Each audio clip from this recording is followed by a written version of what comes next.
નમસ્કાર મિત્રો, સ્વાગત છે તમારું માર્કેટ બુલેટિનમાં। આજે તારીખ છે 3/5/2026 અને આવતીકાલે છે સોમવાર। તો આવતીકાલે બજારમાં ઓટો સેક્ટર રહેશે રડારમાં, કારણ કે ઓટો સેલ્સના એપ્રિલ મહિનાના આંકડા આવી ગયા છે। તો તમારા માટે તમામ કંપનીઓના આંકડા આપણે લઈને આવીએ છીએ, પણ આપણી ગુજરાતી ભાષામાં વિડીયો કદાચ થોડોક લાંબો થશે, પણ વિડીયોમાં છેલ્લે સુધી જોડાઈ લેજો। ચાલો વધુ વાત ન કરતા શરૂઆત કરીએ ટીવીએસ મોટરથી। તો ટીવીએસ મોટર કંપની એપ્રિલ 2026માં શાનદાર દેખાવ કરતા કુલ 4,73,970 યુનિટનું વેચાણ કર્યું છે, જે ગયા વર્ષના 4,43,716 યુનિટની સરખામણીએ 7%નો વધારો દર્શાવે છે। ટુ વ્હીલર સેગમેન્ટમાં 6%થી વધીને 4,55,333 યુનિટ અને ઇલેક્ટ્રિક વાહનોમાં 36%નો મોટો ઉછાળો આવીને 37,771 યુનિટનું વેચાણ નોંધાયું છે। સ્થાનિક બજારમાં 8%ના વધારા સાથે 3,48,545 યુનિટ વેચાયા છે, જ્યારે આંતરરાષ્ટ્રીય વ્યવસાયમાં 3%ની વૃદ્ધિ સાથે 1,20,008 યુનિટનું વેચાણ થયું છે। આ સાથે થ્રી વ્હીલર સેગમેન્ટ પણ 37%ની મજબૂતી વૃદ્ધિ સાથે 18,637 યુનિટનું વેચાણ નોંધાવતા કંપનીની બજારમાં મજબૂત સ્થિતિ યથાવત રહી છે। હવે વાત કરીએ હીરો હોન્ડા એટલે કે હીરો મોટોકોર્પ।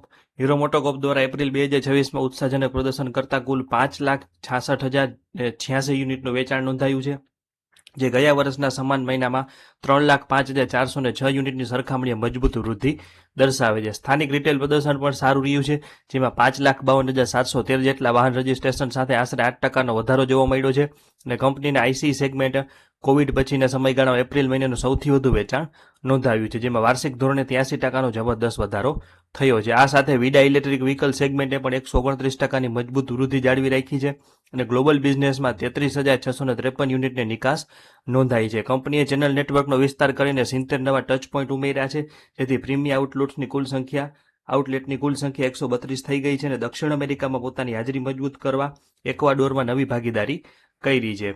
હવે વાત કરીએ મારુતિ સુઝુકીની। તો કંપનીએ એપ્રિલ 2026માં અત્યાર સુધીનું સૌથી વધુ માસિક વેચાણ વોલ્યુમ નોંધાવતા કુલ 2,39,646 યુનિટનું વેચાણ કર્યું છે, જેમાં સ્થાનિક બજારમાં 1,91,122 યુનિટનો ઐતિહાસિક આંકડો સામેલ છે। પેસેન્જર વ્હીકલ સેગમેન્ટની વાત કરીએ તો મિની કાર્સનું વેચાણ 16,066 યુનિટ, કોમ્પેક્ટ અને મિડ સાઇઝ કાર્સનું વેચાણ 80,659 યુનિટ, યુટિલિટી વ્હીકલનું વેચાણ 77,892 યુનિટ અને ઇકોવાનનું વેચાણ 13,087 યુનિટ રહ્યું છે। આ સાથે કુલ સ્થાનિક પેસેન્જર વ્હીકલનું વેચાણ 1,87,704 યુનિટ, અન્ય ઓઈએમને કરાયેલું વેચાણ 8,470 યુનિટ્સ અને નિકાસ 40,054 યુનિટ નોંધાઈ છે, જે ભારતીય ઓટોમોબાઈલ ક્ષેત્રે મજબૂત વૃદ્ધિ દર્શાવે છે। વાત કરીએ ટાટા મોટરની। તો ટાટા મોટર્સે એપ્રિલ 2026માં શાનદાર દેખાવ કરતા કુલ 59,701 યુનિટનું વેચાણ કર્યું છે, જે ગયા વર્ષના 45,532 યુનિટની સરખામણીએ વાર્ષિક ધોરણે 31%નો મજબૂત વધારો દર્શાવે છે। સ્થાનિક વેચાણ 37% વધીને 59,000 યુનિટ થયું, જ્યારે આંતરરાષ્ટ્રીય વેચાણમાં 110%નો જંગી વધારો નોંધાઈને 701 યુનિટે પહોંચ્યું છે। આ ઉપરાંત કંપનીના ઇલેક્ટ્રિક વાહનોના વેચાણમાં 72%નો ઉછાળો આવીને 9,150 યુનિટ વેચાયા છે અને આ મજબૂત વૃદ્ધિના પગલે ટાટા મોટર્સે ભારતીય પેસેન્જર વ્હીકલ માર્કેટમાં પોતાનું બીજું સ્થાન જાળવી રાખ્યું છે। હવે વાત કરી લઈએ આઈસર મોટરની। તો આઈસર મોટર એપ્રિલ 2026માં આઈસર ટ્રક્સ અને બસોનું કુલ 7,159 યુનિટનું વેચાણ કર્યું છે, જે ગયા વર્ષના 6,717 યુનિટની સરખામણીએ 6.5% આસપાસનો વધારો દર્શાવે છે।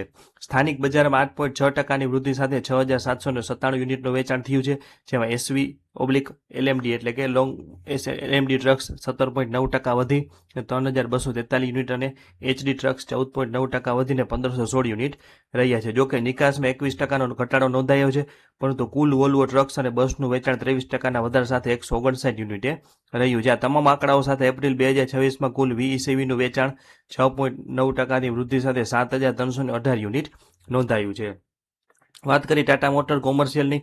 તો એપ્રિલ 2026માં કોમર્શિયલ વાહનોના વેચાણમાં શાનદાર દેખાવ કરતા કુલ 34,833 યુનિટનું વેચાણ કર્યું છે, જે ગયા વર્ષના સમાન ગાળાના 27,221 યુનિટની સરખામણીએ 28%નો વધારો દર્શાવે છે। સ્થાનિક બજારમાં 27%ની વૃદ્ધિ સાથે 32,965 યુનિટનું વેચાણ થયું છે, જેમાં HCV trucks 8,979 unit, ILMCV trucks 5,454 unit, passenger carriers 5,743 unit અને એસસીવી કાર્ગો તથા પિકઅપ 12,799 યુનિટ રહ્યા છે। આ ઉપરાંત એમએચ એન્ડ આઈસીવી સેગમેન્ટમાં કુલ 15,403 યુનિટનું વેચાણ નોંધાયું છે।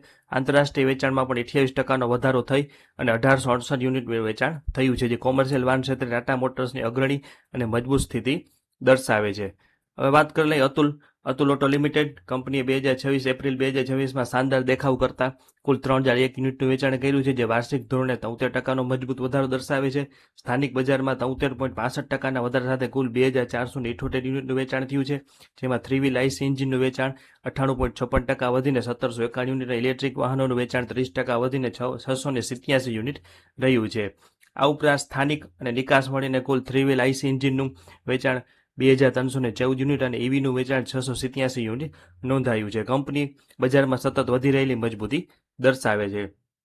હવે વાત કરી લે મહિન્દ્રા એન્ડ મહિન્દ્રા કંપનીએ 2026 એપ્રિલ 2026માં ઉત્સાહજનક દેખાવ કરતા તમામ સેક્ટરમાં મજબૂત વૃદ્ધિ નોંધાવી છે. ઓટોમોટિવ સેક્ટરમાં 14% વધારા સાથે કુલ 94,627 વાહનોનું વેચાણ થયું છે, જેમાં યુટિલિટી વ્હીકલનું સ્થાનિક વેચાણ 56,331 યુનિટ, થ્રી વ્હીલરનું વેચાણ 81%ના જબરદસ્ત ઉછાળા સાથે 9,899 યુનિટ્સ રહ્યું છે. આ ઉપરાંત ફાર્મ ઇક્વિપમેન્ટ સેક્ટરમાં 21%ની વૃદ્ધિ સાથે 48,411 ટ્રેક્ટર વેચાયા છે, જે તહેવારોના દિવસોની ગેરહાજરી છતાં ઉત્તમ પ્રદર્શન દર્શાવે છે. ટ્રક અને બસીસની વાત કરીએ તો આ સેક્ટરમાં પણ 11%ના વધારા સાથે 3011 વાહનોનું વેચાણ નોંધાયું છે, જ્યારે કંપનીની નિકાસમાં 47%નો મોટો વધારો જોવા મળ્યો છે. એકંદરે નાણાકીય વર્ષના પ્રારંભમાં સકારાત્મક ગતિ જળવાઈ રહી છે અને બજારનું આઉટલુક મજબૂત રહ્યું છે. હવે વાત કરી લઈએ હુન્ડાઈની તો કંપની એપ્રિલ 2026માં 51,902 યુનિટના વેચાણ સાથે અત્યાર સુધીનું સૌથી વધુ માસિક સ્થાનિક વેચાણ નોંધાયું છે, જે વાર્ષિક ધોરણે 17%નો વધારો દર્શાવે છે. જેમાં ઓલ ન્યૂ હુન્ડાઈ વેન્યુએ 5 સ્ટાર ભારત એનસીએપી રેટિંગના સમર્થન સાથે 12,420 યુનિટનું અત્યાર સુધીનું સૌથી વધુ માસિક વેચાણ હાંસલ કર્યું છે. આ ઉપરાંત કંપનીએ 13,708 યુનિટ્સનું વિકાસ વેચાણ પણ પૂર્ણ કર્યું છે અને એક્સ્ટર, વર્ના, ક્રેટા સમર એડિશન તથા વેન્યુ નાઇટ એડિશન જેવી પ્રોડક્ટ્સને ગ્રાહકોનો ઉત્તમ પ્રતિસાદ મળ્યો છે. કંપનીના એમડી અને સીઈઓ શ્રી તરુણ ગર્ગના જણાવ્યા અનુસાર ગ્રાહકોની સલામતી પ્રત્યેની કટિબદ્ધતાના લીધે કંપનીએ મજબૂત મોમેન્ટમ જાળવી રાખ્યું છે અને નવા નાણાકીય વર્ષની શાનદાર શરૂઆત કરી છે. હવે વાત કરી લઈએ આગળ લાસ્ટમાં એસ્કોર્ટ્સ કુબોટા એપ્રિલ 2026માં ઉત્સાહજનક દેખાવ કરતા કુલ ટ્રેક્ટર વેચાણમાં 24.4%નો વધારો નોંધાવીને 10,857 યુનિટનું વેચાણ કર્યું છે. સ્થાનિક બજારમાં અનુકૂળ વાતાવરણ અને ગ્રામીણ લિક્વિડિટીના ટેકાથી વેચાણ 27% વધીને 10,398 યુનિટ ઉપર પહોંચ્યું છે, જ્યારે નિકાસમાં 21%નો ઘટાડો થઈને 459 ટ્રેક્ટર વેચાયા છે. કંપનીના કન્સ્ટ્રક્શન ઇક્વિપમેન્ટ ડિવિઝનને આ સમયગાળા દરમિયાન 396 મશીન વેચ્યા છે, એ ગત વર્ષની સરખામણી 1%નો નજીવો ઘટાડો દર્શાવે છે. એકંદરે બાંધકામ ક્ષેત્રે વોલ્યુમ સ્થિર રહ્યું છે, જ્યારે કંપની ભવિષ્યની માંગ માટે વૈશ્વિક પરિબળો, વધતા ઇનપુટ ખર્ચ અને અલ નીનોની અસરો ઉપર સતત નજર રાખી રહી છે. તમામ મિત્રો એક ખાસ નોંધ લેવી કે આપવામાં આવેલી માહિતી માત્ર શૈક્ષણિક અને માહિતીપ્રદ હેતુ માટે છે. શેરબજાર કે ઓટો સેક્ટરમાં રોકાણ કરતા પહેલા કૃપા કરીને તમારે નાણાકીય સલાહકારની સલાહ અવશ્ય લેવી. માર્કેટ બુલેટિન કોઈપણ પ્રકારના નાણાકીય નફા કે નુકસાન માટે જવાબદાર રહેશે નહીં. તો આપણે વાત કરી ઓટો સેલ્સના આંકડાઓની. માહિતી તમને કેવી લાગી? સારી લાગી હોય તો કોમેન્ટ સેક્શનમાં જરૂર જણાવજો. અને આ બાબતે કે આમાં કોઈ પણ આપણે ચર્ચા કરેલા શબ્દો બાબતે કોઈ પણ પ્રશ્ન હોય તો પણ કોમેન્ટ સેક્શનમાં જરૂર જણાવો. અને વિડીયો આપના મિત્રો સાથે પણ શેર કરજો. અને આવા તમામ મહત્વના અપડેટ માટે માર્કેટ બુલેટિન સાથે જોડાયેલા રહેજો. આભાર.